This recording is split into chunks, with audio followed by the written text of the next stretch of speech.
Okay, guys, tara. Ituturo ko sa inyo yung paano kuha ng chicken thigh, no? Paano magkuha ng sa paa sa manok. Yung chicken thigh po, yung ating kukunin, no? Ganito po ang ating gagawin, no? Chicken thigh po ang ating kukunin, mga idol. Yan.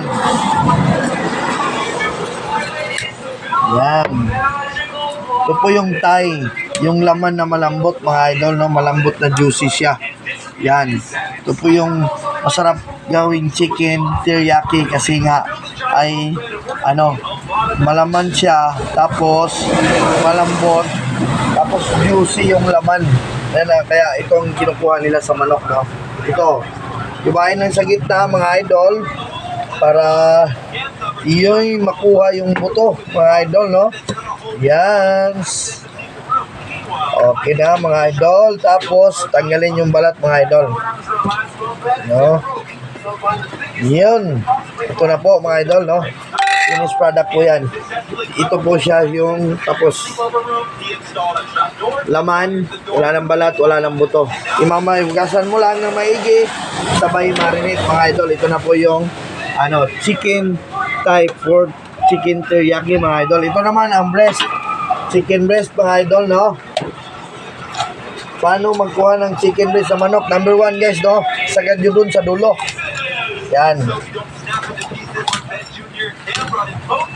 Sunod, tanggalin yung pakpak para mapuro yata. Sabay dito. Yun. Ito yung chicken breast, mga idol, no?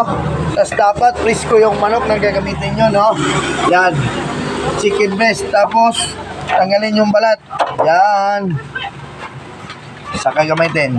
Tapos dito na tayo, mga idol. Gagayatin natin. Kukunin natin yung laman dito sa gitna. Magsimula, mga idol. Yun. Tapos yan ang chicken breast, mga idol. Ganito pagtanggal, no? Dahan-dahan lang, mga idol, no? Pero kung gusto nyo bilisan ko yan, matapos ka agad yan. Kaya tanggalan ko na lang, mga idol. Yan, ito po yung chicken breast, no? Wala nang balat. Igagayatin nyo lang maliliit, sabay mamarinate. Igasan nyo muna, tapos i-marinate.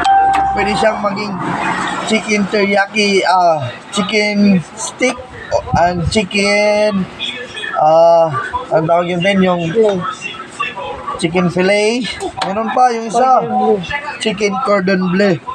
Yan, mga idol, no? Ito sana'y maintindihan nyo at makikita nyo kung paano magkuha ng chicken breast and chicken thigh. Ito na po yung niya, finished product yan. Ready to cook, ready to okay na. Magandang gabi po sa inyong lahat, mga idol. Salamat.